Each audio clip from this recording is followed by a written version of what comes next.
Sembah kula kunjuk Gusti. Iya. Sembah kula kunjuk Gusti. Ya penakno prajurit. Sembah kula kunjuk Gusti. Wis cukup. Iki apa nakokake para dayang-dayang iki padha sehat kabeh iki.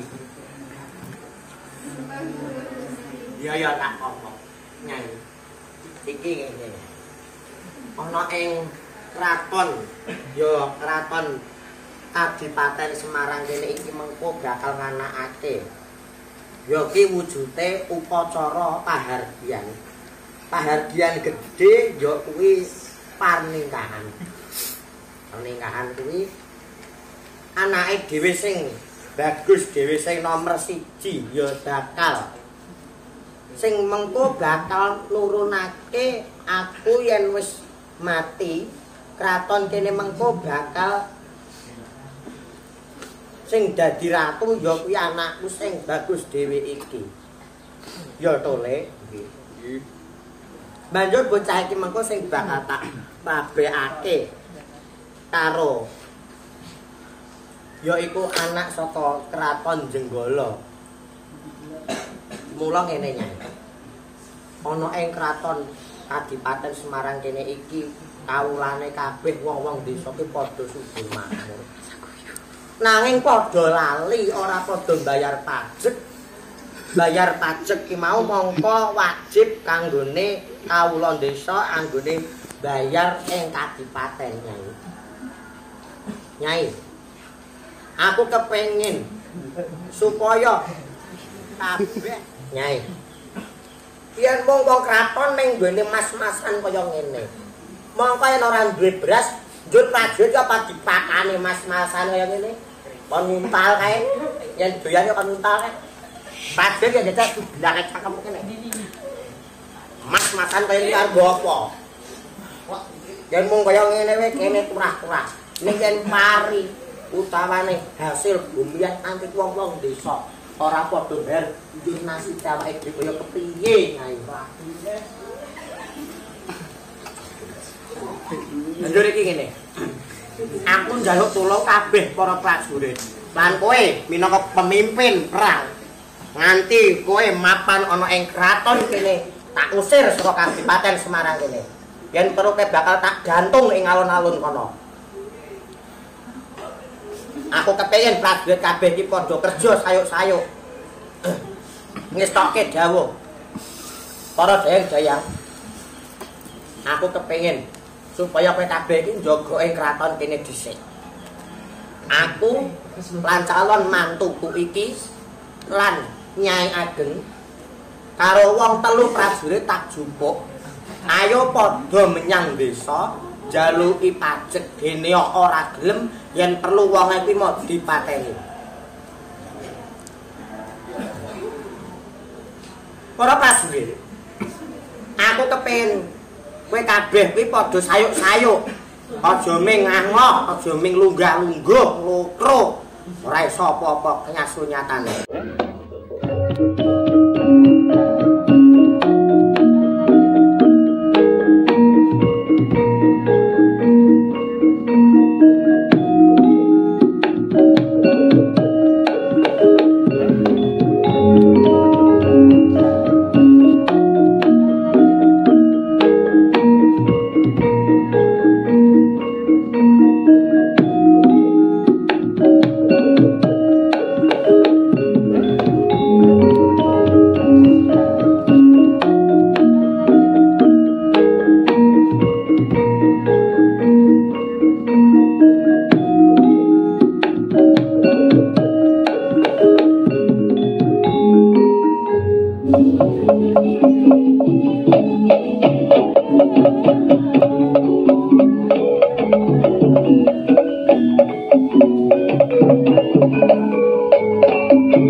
Mergone Kadipaten mengko ki bakal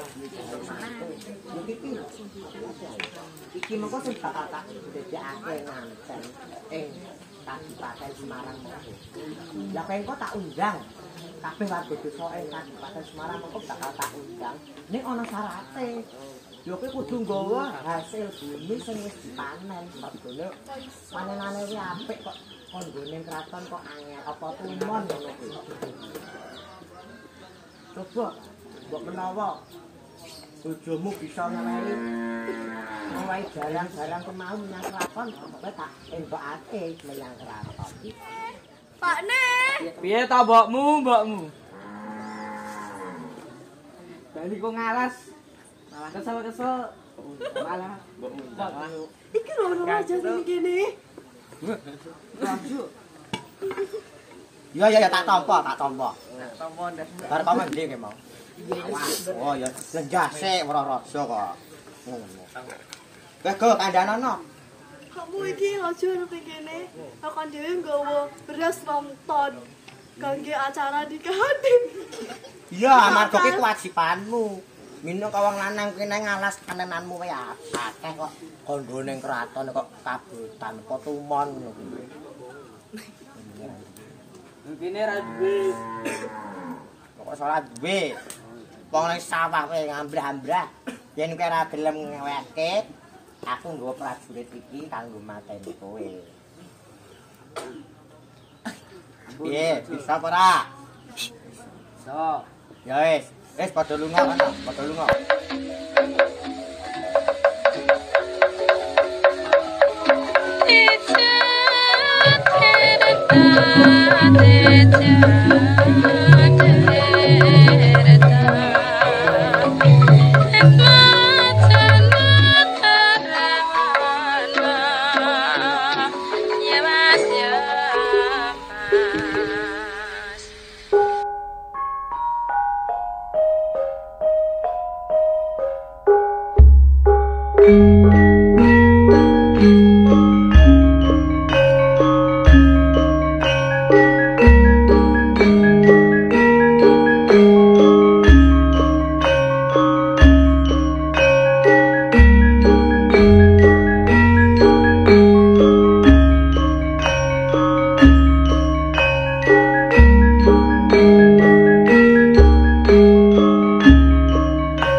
ing kraton kene.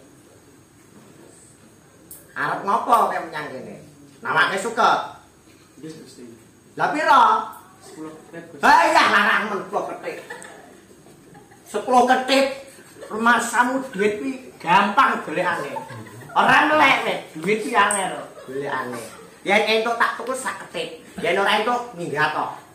Ampun Gusti, 10 ketip kangge makani anak Gusti. Alah opo makane anak bojomu. Nyatane iso makani ora dadak golek suket ngono. Banjur arep ngopo? Sak banjure sak liyane nawake suket. Aku gelem nuku sak ketip, gelem nuku 10 ketip yen perlu. Nganti-ngantine sak aran mulih mung ngarani aku ora apa-apa. Ning ya kuwi kowe bisa nuduhake ing ngendi papan kuwi ana mase, aku gelem nuku suketmu yen perlu omahmu ya tak tuku. Piye? Ayo. Yen pancen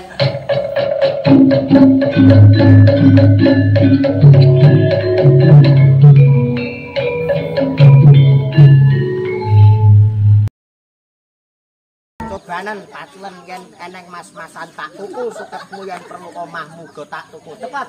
Ayo patulen.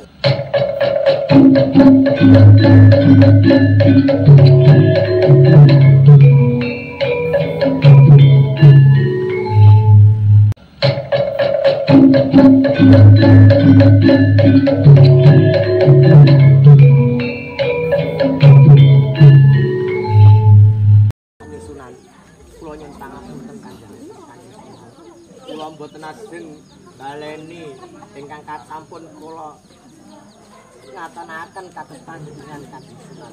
Kula nyuwun pangapunten Kanjeng Sunan. Banjur syaratipun kedah menapa?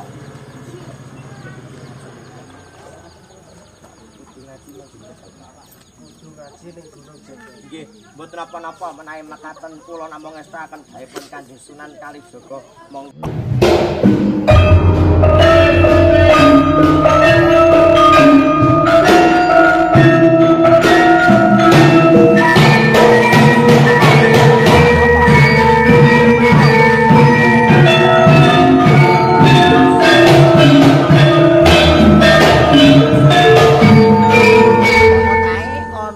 Wadon tuwek kuwi nggawa tekene kuwi mau isine mas-masan. Kono golek ana. Aku nggawa.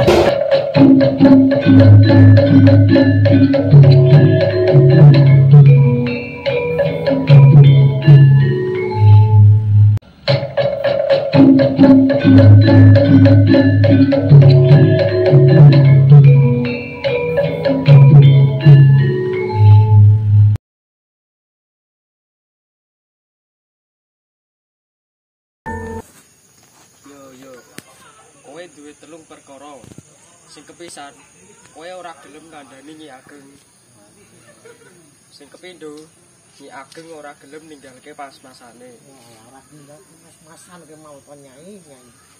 Sing ketelu, prampoke mau cacahe ana 3. Kanggo ngiling-iling perkara iki, papan panggonan iki tak jenengi Sala 3.